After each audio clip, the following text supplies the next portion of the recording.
প্রিয় খামারি ভাইয়েরা, আসসালামু আলাইকুম। আজকে নতুন একটি টেকনিক এবং কি আমার নতুন একটি অভিজ্ঞতা অর্জন আজকে একজন কসাই ভাই, ব্যবসায়ী, গোস্তের ব্যবসায়ী ভাই, ওনার কাছ থেকে আজকে অভিজ্ঞতাটা আমি অর্জন করলাম, তাই আপনাদের মাঝে আমি মুক্ত হস্তে শেয়ার করতেছি। দেখেন, এই গরুটি আপনার হিট মানে ওয়েদার হিট আর কি, হিট স্ট্রোক যাকে বলে, কি আমরা বলি, হিট স্ট্রোক করেছিল। তো এই গরুটি আমি তাপমাত্রা পেয়েছি আপনার 104। তো আমি কিছু আপনার প্রিফার ব্যাট এই জাতীয় মানে এই ক্যাটাগরির কিছু চিকিৎসা দেওয়ার পরে গরুটা উঠতেছিল না। তো সকালে গেলাম, বিকালে গেলাম, উঠতেছে না।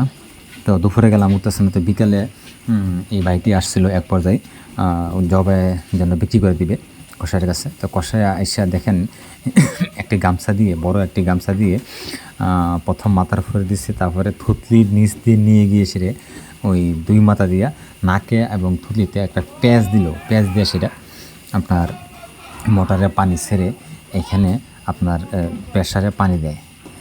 আবার ভাববেন না যে নাকের ভিতরে পানি দিচ্ছেন, না, মানে এই পানিটা তার নাকে এবং মুখে গিয়ে সেটা এখানে একটা প্রেশার ক্রিয়েট করে হাওয়ার, ঠিক আছে। তখন দেখা গেছে কি আপনার এই গরুটি এক পর্যায়ে উঠে দাঁড়াইছে আর কি। তো এর আগে আমরা এমনি মাথায় পানি দিয়েছি, অনেক কিছু করছি, কিন্তু কোনো কাজ হয় নাই। তো এই ফর্মুলাটা যখন আমরা প্রয়োগ করেছি তখন দেখলাম সাথে সাথে রেজাল্ট তো আপনাদের সামনেই দেখতেছেন। তো অভিজ্ঞতাটি খুবই ভালো লাগছে এবং কি শেয়ার করে দিলাম। আমার ডাক্তার ভাই যারা আছে তারা এই টেকনিকটি অবলম্বন করতে পারেন। আমি হয়তো বা ভালো করে বুঝাইতে পারছি না। প্রথম আমি এই ভিডিওটা করিনি, কারণ আমিও ডাউট করতেছিলাম যে এই লোকটা এগুলোটা উঠাতে পারি কি না। তাই তো তারপরে হঠাৎ করে ভাবলাম না, ভিডিওটা ধারণ করেই রাখি, দেখি না কি হয়, এই আর কি ভিডিওটা ধারণ করা। আর তাছাড়া যেহেতু আমি সরাসরি দেখেছি এই বারটা কীভাবে দিছে, আপনারা যদি কেউ প্রশ্ন থাকে অবশ্যই প্রশ্ন করবেন, অথবা